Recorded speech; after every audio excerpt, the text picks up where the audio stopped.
नमस्ते, मैं अलका ठाकुर हूं और आप सभी का अलका मेडिकल क्लासेस में स्वागत है। तो आज हम क्या बात करेंगे? आज हम बात करने वाले हैं पपीता के बारे में। ये जो पपीता है, अंग्रेजी में हम इसको क्या बोलते हैं? पपाया बोलते हैं। हमने बचपन में सीखा था कि अंग्रेजी में हम इसको पपाया बोलते हैं। अगर आपको नहीं मालूम है तो सीख लीजिए। इसका जो बीज है, इसका जो पत्ता है, वो भी उपयोगी होता है। कुछ महिला को इससे प्रॉब्लम होगी, इसको नहीं खाना होगा। कौन सी ऐसी महिला है जिनको नहीं खाना है, इसके बारे में भी हम सीखेंगे। अब पपीता के क्या क्या फायदे हैं? कॉन्स्टिपेशन में ये सहायता करती है। क्यों करती है, क्यों करेगी ये आपको सहायता? क्योंकि इसमें बहुत अच्छी अमाउंट में पानी होता है, बहुत अच्छी अमाउंट में फाइबर होता है। मैंने आपको हमेशा क्या बताया है? हमेशा मैंने आपको यही बताया है कि अगर कोई भी चीज़ में फाइबर होता है तो आपके बॉडी के लिए बहुत बहुत ज़्यादा अच्छा है। कोई भी चीज़ आपके बॉडी को अगर नुकसान करती है तो सबसे पहले दिक्कत कहाँ पे आती है? आपके पेट में आता है। पेट में कब्ज हो जाता है, पेट में गर्मी हो जाती है। जब पेट में गर्मी होती है तो मुंह में छाला भी आने लगता है।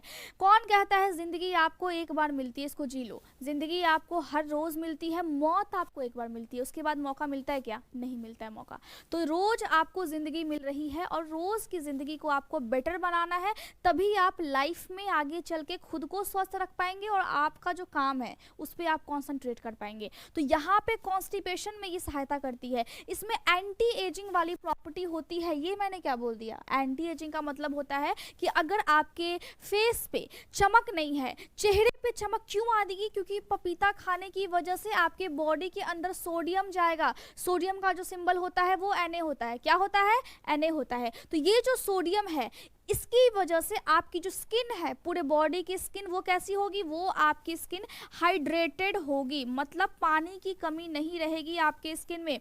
बहुत से लोगों का जो स्किन होता है वो ठंड के मौसम में या फिर अभी मौसम चेंज हो रहा है तो उनका स्किन फटने लगता है। तो फटता है तो बाहर से स्किन निकलने भी लगता है, वाइट वाइट टाइप का। तो वैसा आपको दिक्कत नहीं होगा। आप बस पपीता खाइए। पपीता कैसे खाना है? आप खाली पेट खा सकते हैं, इसका जूस पी सकते हैं, लेकिन मैं बोलूंगी कि आप इसको जूस ना बना करके आप इसको ऐसे ही खाइए तो ज़्यादा अच्छा है। जूस में कुछ चीज़ें नष्ट भी हो जाती हैं, तो जूस से अच्छा है कि आप पपीता को खाएं। मीठा भी लगेगा, अच्छा भी लगेगा, टेस्टी भी होता है, हम सबको पता है और हम सबको पसंद भी है। तो सोडियम की वजह से आपकी स्किन हाइड्रेटेड होती है। इसका मतलब क्या है कि स्किन के लिए भी ये अच्छा है। अब इसके अलावा इसमें एक चीज़ पाया जाता है जिसको बोलते हैं लिकोपिन। ये क्या होता है? ये आपके बॉडी में कोलेस्ट्रॉल के लेवल को कम करता है। बहुत से लोग ऐसे हैं कि कोलेस्ट्रॉल बहुत ज़्यादा हाई है, लेकिन आपको पता नहीं है कि आपको क्या करना है। हाई है लेकिन आप तभी भी फैटी चीज़ें दबा के खा रहे हैं। बोलते हैं कि ज़िंदगी एक बार मिली है, इसको जी लेते हैं। नहीं, ज़िंदगी रोज़ मिलती है। आपको क्या करना है? आपको इसको सुधारना है। रोज़ आपको ज़िंदगी मिल रही है। तो यहाँ पे लिकोपिन की वजह से कोलेस्ट्रॉल कम हो गया। ठीक है, इतना समझ में आ गया? आपकी आंखों की रोशनी के लिए बहुत ज़्यादा अच्छा है पपीता। तो अगर जिनका आंख वीक है, कमज़ोर है, वो आप खा सकते हैं। अर्थराइटिस में, यानी कि जोड़ों में जब दर्द होगा, उसमें भी ये आपको मदद करेगी। तो पपीता तो बहुत अच्छा है ही, लेकिन आपको इसका गुण पता है क्या? आप सब कुछ जानते हो कि आपके लिए अच्छा है, लेकिन आप यूज़ में उसको लाते नहीं हो और उसका यूज़ इस्तेमाल बिल्कुल नहीं करते हैं। आपको क्या लगता है कि अभी हम जवान हैं तो हम अभी कुछ भी खा लेंगे, चलेगा, लेकिन ऐसा नहीं होता है। अगर आप अभी जवान है और आप फास्ट फूड खाते हैं तो धीरे धीरे करके आपका बॉडी कम समय में बूढ़ा हो जाएगा। जवान नहीं रहोगे फिर आप, सोच लो अब। ठीक है, तो अर्थराइटिस में ये पपीता जो है वो आपको मदद करेगी। अब होता क्या है कि अगर आपकी स्किन बहुत ग्लोइंग आपको बनाना है तो फिर आपको ये मदद कर सकती है। साथ में इसमें बहुत सारे फिनॉल्स होते हैं। ठीक है, फिनॉल्स क्या करती है? फिनॉल्स आपके बॉडी में फ्री रेडिकल्स पे काम करती है। और फ्री रेडिकल्स क्या होते हैं? वो चीज़ आपके बॉडी के अंदर आपको दिखेगा नहीं, लेकिन वो चीज़ होता है।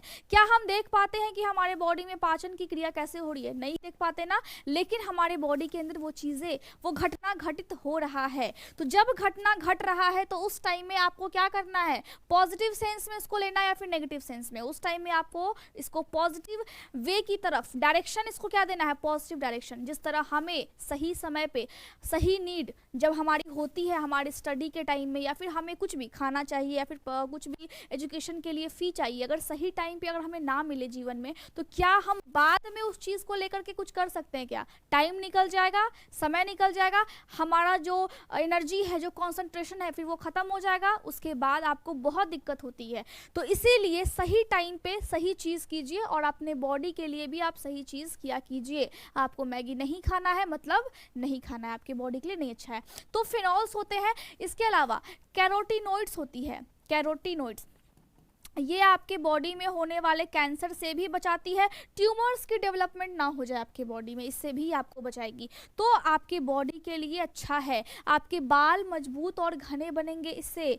आप पपीता खाया कीजिए, आपका जो वज़न है वो भी कम होता है। बहुत से लोग हैं चर्बी बहुत ज़्यादा है, लेकिन तभी भी आप क्या बोलते हो, तभी बोलते हो कि कोई काश कोई ऐसी दवाई मिल जाए जिससे हमारा फैट लगभग 1 हफ्ते में या फिर 1 महीने में, 2 महीने में ख़त्म हो जाए।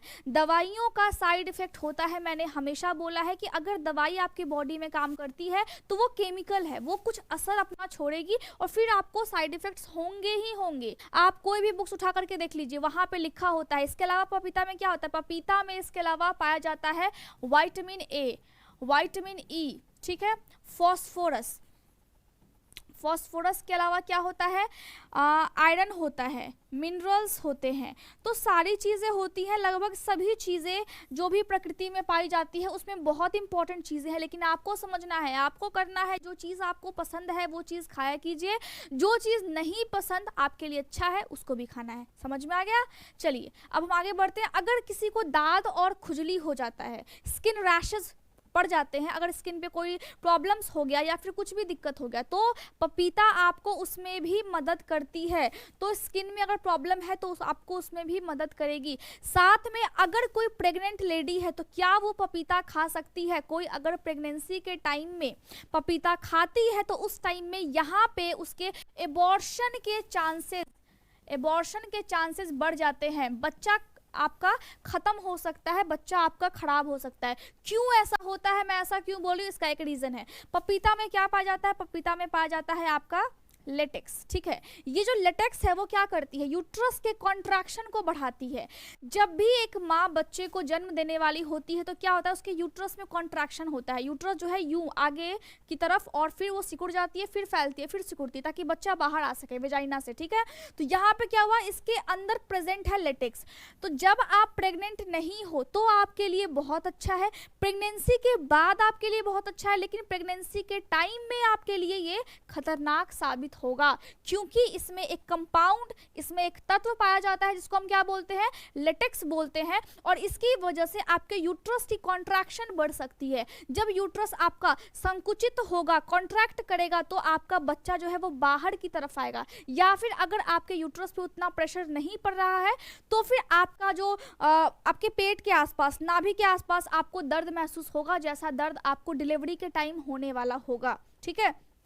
तो प्रेग्नेंट लेडी इनको नहीं खाए तो आपके लिए ज़्यादा अच्छा होगा, नहीं तो दिक्कत हो सकती है। अगर आप एक्सेस पपीता खा लोगे, मतलब दिन रात आप पपीता ही खा रहे हो, लगभग आप बहुत ज़्यादा खा लिए, हफ्ते में आप 3 से 4 दिन रखें। हर जो भी सब्जी होती है, जो भी फल होते हैं, उसका एक टाइम होता है, शेड्यूल होता है, उसको आप उचित मात्रा में खाएं। एक्सेस पपीता खाने की वजह से पीलिया का आपको प्रॉब्लम हो सकता है। उसके अलावा कि आपके नाक में कंजेशन हो सकता है, साइनस की प्रॉब्लम हो सकती है। तो सारे प्रॉब्लम्स, दांतों में झंझनाहट या फिर बॉडी में आपके हल्का सा कंपन भी महसूस हो सकता है। तो एक्सेस आपको नहीं खाना है, ये बात आपको याद रखना है कि एक्सेस कोई भी चीज नुकसान करती है। एक्सेस अगर आप पढ़ भी लोगे तो आप पागल हो जाओगे। आपको क्या करना है, आपको सही टाइम पे सही चीज करना है, पढ़ना है। कैसे पढ़ना है, सिलेबस के अकॉर्डिंग पढ़ना है। अगर आप एक्सेस पढ़ लेते हो तो फिर क्या होता है कि जो एक्सेस वाली चीजें हैं वो फिर एग्जाम में नहीं आएंगी। पहले आपको अपना सिलेबस को कंप्लीट करना है, उसके बाद आपको एक्स्ट्रा पढ़ना है। बहुत से बच्चे ऐसे होते हैं जो सिलेबस को छोड़ करके एक्स्ट्रा नॉलेज लेने जाते हैं, लेकिन रिजल्ट में क्या आ जाता है, रिजल्ट में उनको कम मार्क्स आते हैं, फिर उनको डिप्रेशन होता है कि मुझे नॉलेज है, नॉलेज से होता है बहुत कुछ। आपको स्किल डेवलपमेंट करनी है कि किस तरह से आपको लिखना है एग्जाम में, किस तरह से आपको प्रेजेंट करना है अपने आंसर को, ये भी एक कला होता है, तभी आपको मार्क्स मिलेंगे। अगर कोई प्रेग्नेंट लेडी है तो उसको नहीं देना है, उसको सलाह क्या देना है कि आप अभी पपीता मत खाओ, ठीक है। समझ में आ गया इतनी बातें। नोट्स आपको टेलीग्राम पर मिलते हैं, इसके नहीं मिलेंगे क्योंकि मैंने आपको बता दिया टॉपिक बहुत ज़्यादा छोटा है, तो आप बना लोगे।